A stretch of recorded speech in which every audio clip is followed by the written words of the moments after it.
அனைவருக்குமே வணக்கம்.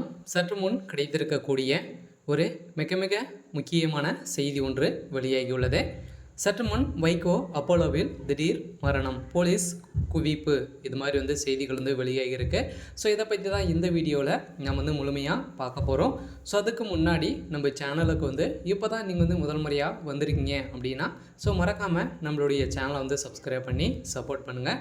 ஸோ வாங்க வீடியோக்குள்ளே போகலாம். ஸோ பார்த்தீங்கன்னா வைகோ அவர்கள் பார்த்தீங்கன்னா திடீர்னு இன்று மதியம் பார்த்தீங்கன்னா அப்போலோ மருத்துவமனையிலிருந்து அனுமதி பெற்று சிகிச்சை பெற்றிருந்த நிலையில் பார்த்தீங்கன்னா திடீர்னு சிகிச்சை பலனின்றி உயிரிழந்ததாக ஒரு பரபரப்பான செய்தி வெளியாகிருக்க நிலையில் தான் தமிழகத்தில் திடீர்னு பார்த்தீங்கன்னா அப்போலோ மருத்துவமனையிலிருந்து திரண்ட பொதுமக்கள் அனைவரையுமே பார்த்தீங்கன்னா அங்கு ஸோ மிகப்பெரிய கலவரங்கள் ஏற்பட்டு ஸோ இதன் அடிப்படையில் தான் ஏற்கனவே பார்த்தீங்கன்னா மதிமுக கட்சியின் பொதுச் செயலாளராக இருக்கக்கூடியவர் தான் ஸோ வைகோ அவர்கள் பார்த்தீங்கன்னா ஏற்கனவே உடல்நிலை சரியில்லாத காரணத்தில் பார்த்தீங்கன்னா அவர் அறுவை சிகிச்சை பெற்றிருந்த நிலையில் இந்த அறுவை சிகிச்சை பெற்றிருந்த போது பார்த்தீங்கன்னா அதில் வைத்த லாக்டவுன் பார்த்தீங்கன்னா அதை ரிமூவ் பண்ணுறதுக்காக தான் இன்று அப்போலோ மருத்துவமனை அனுமதி பெற்று இப்போ பார்த்தீங்கன்னா சிகிச்சை பெற்றிருந்த நிலையில் திடீர்னு பார்த்தீங்கன்னா அவர் ஹார்ட் அட்டாக் ஏற்பட்ட காரணத்தினால அவர் உயிரிழந்ததாக ஒரு பரபரப்பான செய்தி வெளியே நிலையில் தான் பார்த்தீங்கன்னா இவர் பார்த்தீங்கன்னா ஏற்கனவே ஸோ திமுகவில் தனது அரசியல் பயணத்தை தொடங்கிய வைகோ அவர்கள் அக்கட்சியின் தலைவராக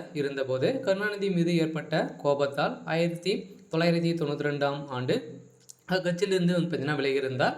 அப்போது பார்த்தீங்கன்னா அது கட்சியிலிருந்து விலகி அப்போது ஸோ மதிமுக என்ற கட்சியை தொடங்கியிருந்த நிலையில் வைகோவின் அதிரடி பேச்சுக்கு ஏராளமான ரசிகர்கள் உள்ளே இருந்த நிலையில் மேலும் திமுகவிற்கு போட்டியாக பார்த்தீங்கன்னா மதிமுக என்ற ஒரு தனி கட்சி உருவாக்கிய நிலையில் வைகோ மீது கொண்ட அன்பாலும் திமுகவில் இருந்து ஏராளமான மூத்த நிர்வாகிகளும் பார்த்தீங்கன்னா அதில் இணைந்து மீண்டும் பணியாற்றி இருந்த நிலையில் திடீர்னு கட்சியின் இணைந்தார்.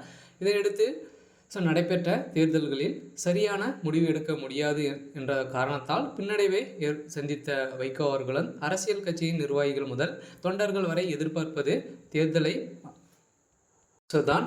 ஆனால் ஒரு அரசியல் கட்சியாக இருந்து சட்டமன்ற தேர்தலையே புறக்கணிக்காத தவறான முடிவுகளை எடுத்தார். இதனால் அதிருப்தியில் அடைந்த நிர்வாகிகள் திமுகவிடமே மீண்டும் சேர்ந்திருந்த நிலையில் ஒரு கட்டத்தில் திமுகவிடமே கூட்டணியும் வைத்து இப்போவும் கூட்டணியில் இருக்கக்கூடிய ஒரு கட்சியாக தான் இருந்திருந்த நிலையில் இப்போ தான் திடீர்னு பார்த்தீங்கன்னா ஏற்கனவே இந்த நிலையில் வைகோ சென்னை அப்போலோ மருத்துவமனையில் அனுமதி பெற்றுள்ள நிலையில் அறுவை சிகிச்சை செய்து ஸோ வலது கை தோள்பட்டையில் பார்த்தீங்கன்னா வைக்கப்பட்டிருக்கும். பிளேடுகளை அகற்ற இன்று காலை ஸோ வைகோ அவர்கள் மருத்துவமனையில் அனுமதி பெற்றிருந்தார். இதன் அடிப்படையில் தான் அவருக்கு பார்த்தீங்கன்னா ஸோ இப்போ திடீர்னு பார்த்தீங்கன்னா அவருக்கு ஹார்ட் அட்டாக் ஸோ ஏற்பட்டதாக அப்போலோ மருத்துவமனையிலேருந்து பார்த்தீங்கன்னா மருத்துவர்கள் வெளியிட்ட அறிக்கையில் ஸோ அதிரடியாக அவர் ஸோ ஒரு மரணம் அடைந்ததாக ஒரு பரபரப்பான செய்தி வெளியாகி வருகின்ற நிலையில் தான் ஸோ அப்போலோ மருத்துவமனையில் போலீஸ் குவிக்கப்பட்டிருக்காங்க. இருந்தாலும் என்ன நடக்க போகுது அப்படின்றத ஸோ வெயிட் பண்ணி பார்க்கலாம். ஸோ இது மாதிரி செய்திகளை தெரிஞ்சுக்கணும் அப்படின்னா மறக்காமல் நம்மளுடைய சேனலை சப்ஸ்கிரைப் பண்ணிக்கோங்க. தேங்க்யூ.